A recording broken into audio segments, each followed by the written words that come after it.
This week on the Fairfield County Farm Page, Connie Smith talks bird watching with Fairfield Soil and Water Conservation District's Vires. Sydney Dragon shares a video about backyard bird feeding. I talk with Stan Smith about the cold weather and livestock. And we get an update from Erin Harvey with the Keller Market House. Good morning, it's Connie Smith. I'm with Vires, Fairfield SWCD. Hey, Lauren, I have my bird feeders out.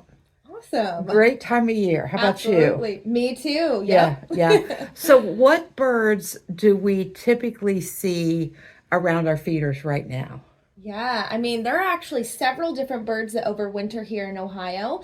So you might see a variety of finch species, blue jays, cardinals, maybe even a bluebird if you're lucky, all kinds of things. Yeah.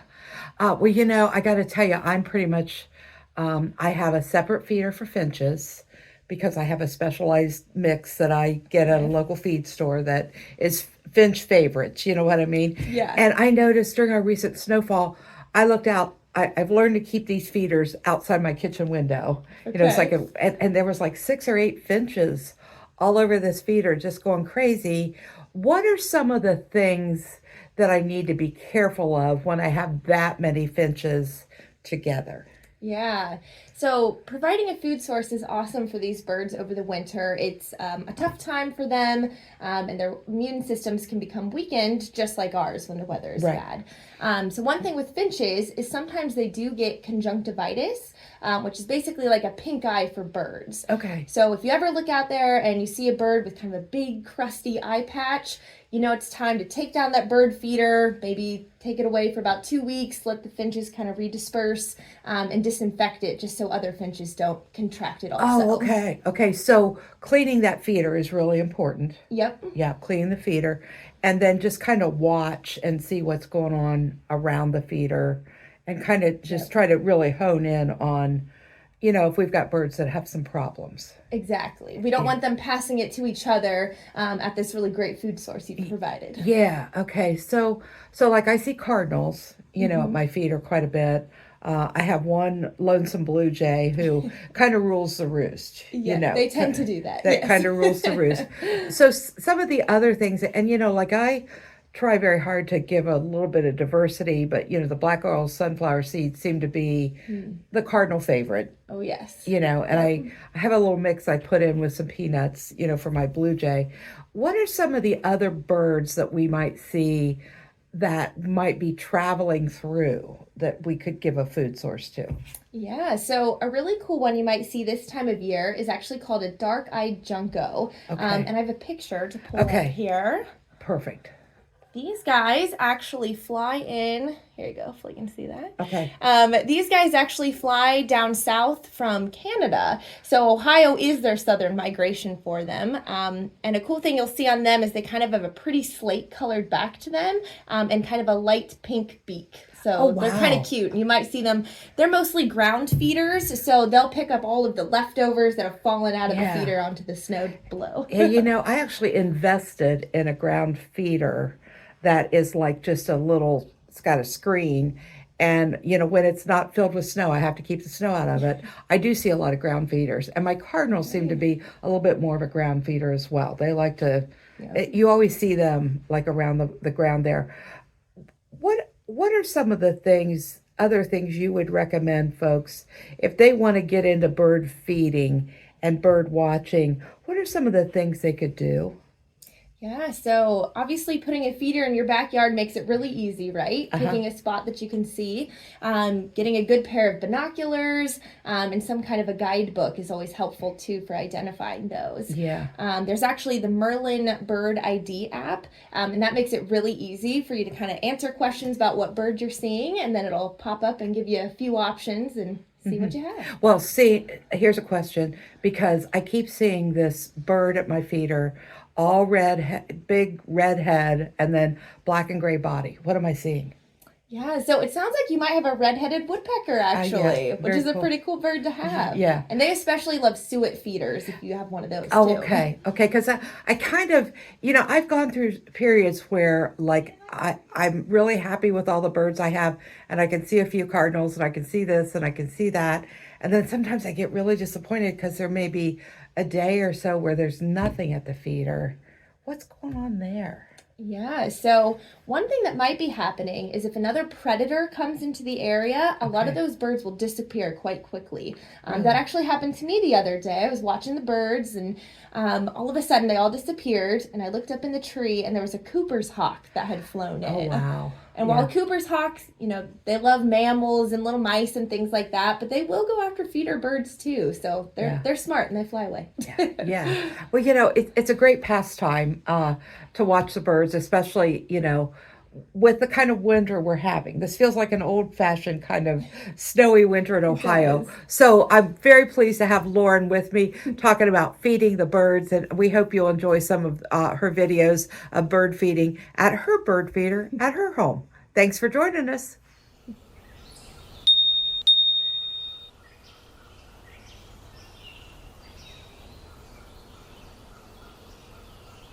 Bird feeding brings birds closer to us so that we can enjoy their presence and help them survive in an urban environment. In harsher climates, feeding birds in the winter or providing water in the summer can positively impact their survival rate.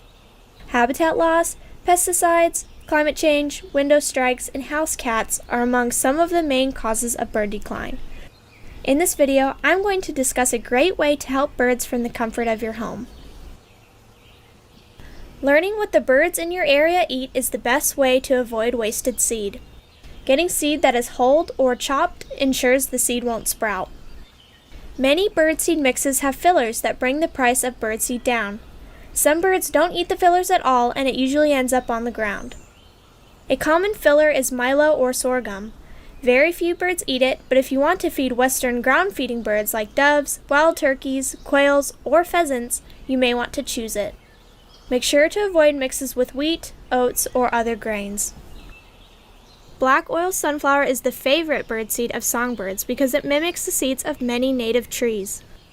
Black oil sunflower seeds have very thin shells that even the smallest birds can crack open. The sunflower hearts or chips have a high fat content and can be purchased separately if the shells are too messy. Safflower has a thick shell ideal for birds with larger beaks. Cardinals, house finches, doves, and native sparrows enjoy it. Safflower has a bitter flavor that discourages some mammals from eating it. White proso millet attracts ground-feeding birds such as native sparrows, doves, towhees, juncos, and cardinals. Some insect-eating birds, such as wrens, will eat live or dead mealworms. Fresh or dried fruit can also be set in a tray for birds to try. In some regions, feeder birds will prefer seeds over fruit. Raisins, berries, apples, and melons are great options. Suet attracts woodpeckers and insect eaters, such as wrens and warblers. Suet is made from rendered beef fat, cornmeal, peanuts, and birdseed. It is always a good idea to read the ingredients when choosing a suet or birdseed. A suet with high protein content is ideal and will have more peanuts and sunflower. Suet with fruit is a great option as well. Peanuts are very popular with blue jays, crows, chickadees, titmice, and woodpeckers. Larger birds may prefer them in the shell, while small birds may want peanut pieces. Always use unsalted peanuts, and roasted is also ideal. Cracked corn is best in small amounts, less than 15% of the total blend. Niger, also called thistle, can attract finch species. However, American goldfinches, pine siskins, and house finches will still come to the feeder if there are sunflower chips. Bird feeders range in prices and can be a fun DIY project as well. It can be as simple as spreading seed on the ground, and you don't need anything fancy. Look for feeders that have drainage to prevent excessive moisture and mold. You also want a feeder where seed won't get stuck in hard-to-reach places, since this can cause bacteria to grow. It is important to have trees and bushes close by the feeder, since that will make the birds feel safer than being out in the open. We have to take responsibility when feeding birds. Like an all-you-can-eat buffet, bird feeders need to be kept clean to avoid the transmission of diseases. Some examples are the house finch eye disease, Mycoplasmal conjunctivitis, Salmonella, and trichomoniasis, a respiratory disease. 10% non-chlorinated bleach solution or soapy water is the best way to clean feeders about every 2 weeks or so. If you see a bird that may be sick, take down your feeders so that the birds disperse. Birdseed is perishable and doesn't last long in hot temperatures. Filling your bird feeders based on how much traffic you get at your home can avoid waste. You can also freeze birdseed if it is going bad while in storage. Another way to achieve a wildlife-friendly yard is putting out fresh water. Not all birds eat seed, but they all need water, especially in areas without much of it. There are lots of resources for gardening for birds, which involves growing native plant species in your yard. Native trees with nuts or bushes with berries can provide food for wildlife. Birdwatching and feeding allows us to feel close to nature and reminds us how important a healthy ecosystem is. Bird conservation affects plants and wildlife too. Always do your research, read books, and keep updated on the newest science. Offering the right food, cleaning your feeders, keeping your cats indoors, and putting feeders a safe distance from windows is the best way to feed birds. Good morning. This is Connie Smith with Oyster Extension in Fairfield County. Erin Harvey, Keller Market House is with me. And wow, turn the calendar to 2025. What's happening at Keller Market House, Erin? Well, even though this seems like this should be our quiet season, it still feels like we've got an awful lot going on. We've got some upcoming workshops, and we did just launch something new. We're calling it the Eat Local Adventure. It's like a winter farm share where we put together produce from different farms. So that just started, and that'll run for 12 weeks this winter. Okay. So that's got us busy. So do you put those together every week? Is that what you do? We do, yeah. It's like a weekly subscription, and then people have the option of picking up on Friday or Saturday, and that'll run through the end of March. Okay, very cool. So tell me a little bit, what would be in that packet? Well, it's all local and it's all seasonal, so that narrows it down, but there's still plenty out there, and that's kind of part of the point, is we want people to get excited about what is available in Ohio in the winter. Yeah. And we've got a number of farmers that are using high tunnels and have storage vegetables. So we have some local apples that we're storing, and then like this week they're getting red beets, Swiss chard, scallions, apple cider, the last of the apple cider, and there's a salad or a lettuce each week, and then a different flavor of microgreens each week. Wow, that's exciting, Erin. That's really cool. That's something fun, and that's all product you can use. You know what I mean? Like, I think about my grocery shopping experience. I'm a salad person every day at lunch at work, so that would be something that would be very useful. Very, very useful. Yeah, we tried to make it not too much. We don't want people to get overwhelmed. We know sometimes that can happen with CSAs. But also a lot of this stuff stores. If you've got sweet potatoes or winter squash, it'll keep. Yeah. Well, I just made apple crisp at home from some long-keeping apples from a local orchard, and I was like, it was really nice to have those. You know what I mean? I knew I had them. I knew I was storing them, and I knew eventually I was going to get those made into apple crisp, and it was kind of fun, to be able to tell my husband, look, those were apples I bought last fall. I've stored them, and we're enjoying that winter harvest. So that was really fun to do. Yeah. So, Erin, tell me, what are the hours for Keller Market House during the winter? Pretty similar to during the summer and everything. We're open 6 days a week, Monday through Saturday. Okay. And weekdays we're open 9:30 to 5:30, and Saturdays 9 to 4. Okay. Very good. Now, I also saw on your website we've got a few upcoming classes. Tell me about those. Yeah, we've got 3 on the calendar right now, and I'm sure we've got more to come. The first one is about mixing and using herbal teas, and that's with Janelle Barron of Blue Owl Garden Emporium. She is an herb farmer in Licking County. Okay. She's done this one a number of times. It's really fun, very seasonal. That one is on January 22nd in the evening. Okay. And then next up, we have kind of a DIY, how to grow your own microgreens. So we have Nancy Morales is a local microgreens grower. She's in the Amanda area, and she sells her microgreens here, as well as making to-go salads in our kitchen that incorporate her microgreens. And then she's also done this class before where she teaches you how to do it yourself. It's something very easy you can do at home, small scale, and I believe you get like recipes and supplies. And that is on January 29th, also in the evening. And then the third one is actually with OSU Extension, and that is a free class. We do ask you to RSVP, but that one is free. And so Shannon Carter is going to come talk about healthy meals on a budget, how you can, plan ahead and be both healthy and frugal. We could all use that one, right? Oh, yeah, absolutely. Yes. Yeah. And that is on February 18th at 6 o'clock in the evening. Very good. Very good. So good, exciting things happening at Keller Market House in the winter. Sometimes I think people get the idea that Keller Market House is the hub for summer farmers market and maybe forget to stop by in the winter. But lots of good things happening for you guys, aren't there? Yeah, and it's not as quiet as you might think. We have a lot of really dedicated grocery shoppers that we see all year round. Every week they're here, and I get the sense that a lot of people discovered us during the holidays, or we're bringing a friend while it's cold and they want something inside to do. So it's still a great time of year to visit. Yeah. And give us your location just so everybody's aware, your location and your hours one more time. Yeah, we're right in downtown Lancaster, just a block off the main drag. We're at the corner of Columbus and Chestnut. It's 134 South Columbus Street, and we're here Monday through Saturday, weekdays 9:30 to 5:30, and Saturday 9 to 4. Special guest, Erin Harvey, the manager of Keller Market House. We're so pleased to have her.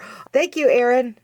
Oh, thank you. And it is the Fairfield County Farm Page. I'm Mike Lamneck. We have Stan Smith with us, and we're going to talk about the weather. We like to talk about the weather. Well, sometimes we like to talk about the weather. I don't know that we necessarily will like to talk about the weather that's coming, though.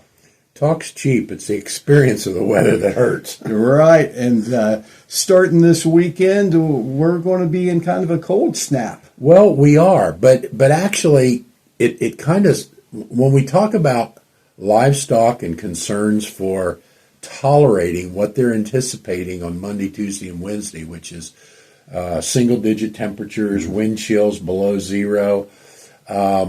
Most of the time we think about beef cattle because they're the ones that are outside. Right. A lot of other critters are in controlled environments. Sheep are much like cattle. They'd be outside. But it actually starts with the rain on Saturday morning.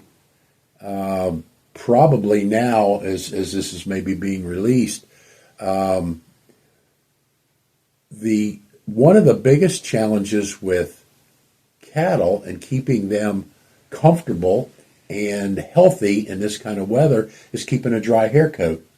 So if they're outside and they're getting rained on, their hair coat's getting wet. Right. So that's strike one, and that's a challenge. And I don't know what we can do about that, but we just need to know that requires extra energy to keep a beef cow or a beef animal warm. And generally speaking, as it gets cold, and with cattle with a dry hair coat, that's any time it's starting to get below freezing. And with a wet hair coat, if we start getting below 55, 56, 57 degrees, we talk about their metabolism increasing in order that they can stay warm. So they have a mechanism that they can stay warm if they've got enough calories, nutrients, that they can metabolize that feed and energy into body warmth. Well, the challenge is we get a wet hair coat and it takes even more.